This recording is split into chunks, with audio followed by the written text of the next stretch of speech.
Additional S P मॅडमचं inspection चालू आहे, मला जमणार नाही. आणि आज एक रास्ता रोको पण आहे मराठा आरक्षणाच्या संदर्भामध्ये. सरांनी ते ऐकल्याने मला कंटिन्यू सकाळ संध्याकाळ दुपारी फोन करतो सर वेळ भेटेल का, वेळ भेटेल का. आणि आज 10 वाजून 5 मिनिटांनी मला फोन आला सरांचा, तर आपल्याला 5 मिनिट यावं लागतं. मला ठीक आहे येतो म्हणलं 5 मिनिट.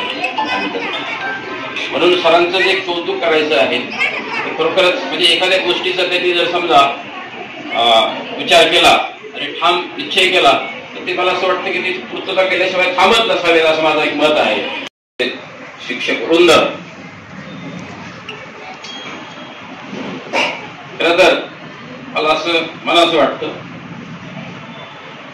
उस डोंगाबरी रस नव्हे डोंगा, उस डोंगाबरी रस नव्हे डोंगा, काय भुललासी वरली रंगा.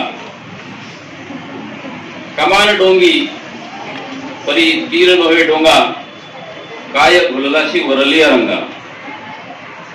नदी डोंगी परी जल नव्हे डोंगा, काय भुललासी वरली रंगा.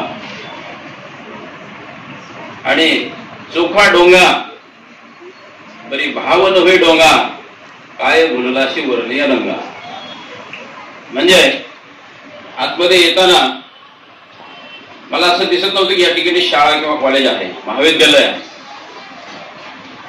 आतमध्ये आल्यानंतर आणि या विद्यार्थिनीकडे बघितल्यानंतर पाहिल्यानंतर असं वाटतं की खरोखर यांच्यामध्ये किती या इथल्या सरांनी, शिक्षक वृंदांनी किती एक ज्ञान त्यांच्यामध्ये भरलेलं आहे, घातलेलं आहे. आणि म्हणून मला असं वाटलं खरोखर एक त्या काळातली एक शाळा, सरांनी सांगितलं मला वाटतं 1997 जी शाळा आहे त्या काळातली खूप मोठी शाळा असेल. आणि आता आपण बाहेरच्या शाळा कॉलेजामध्ये बघतो खूप मोठमोठ्या इमारती. ज्यावेळेस मी आतमध्ये आलो त्यावेळेस मला पण असा प्रश्न पडला की खरोखर शाळा कॉलेज महाविद्यालय आहे का. परंतु तुमच्याकडे पाहिल्यानंतर आता इथे ज्या विद्यार्थिनीने आपलं मनोगत व्यक्त केलं त्यावेळेस मला कळलं की खरोखर त्यांच्यातला भाव जो आहे हा स्वच्छ आणि निर्मळ आणि ज्ञानाचा आहे असं मला असं वाटतं. आणि म्हणून तुमच्या सर्वांचं अभिनंदन करतो. कॉफी करण्यासाठी काही स्पॉट वगैरे असतात. काही लोक म्हणजे जरा शाळेवर तुम्हाला व्हिजिट द्यावी लागेल, अमुक करावं लागेल, तमुक करावं लागेल. एक तुम्हाला गोष्ट सांगतो. गोष्ट आवडते. एक खेड्यातला मुलगा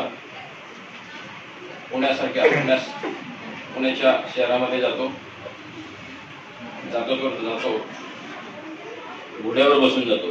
माणसाकडे गेला, पैसा तुझी डिग्री देतो.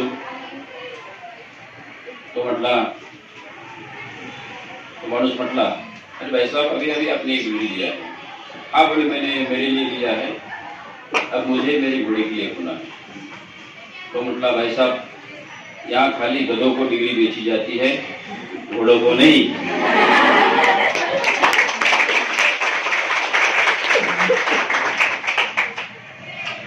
आपल्याला अशी डिग्रीची अपेक्षा आहे का? आपल्याला कशी डिग्री पाहिजे? आपण आपल्या मेहनतीवर जे मार्क मिळतील ते मार्क ठरेल, त्या मार्कावर आपल्याला डिग्री मिळाली पाहिजे. आपण कॉपी करून कुणाचं बघून सिटिंग करून अशी डिग्री प्राप्त करून ती पुढे काही कामाला येत नाही.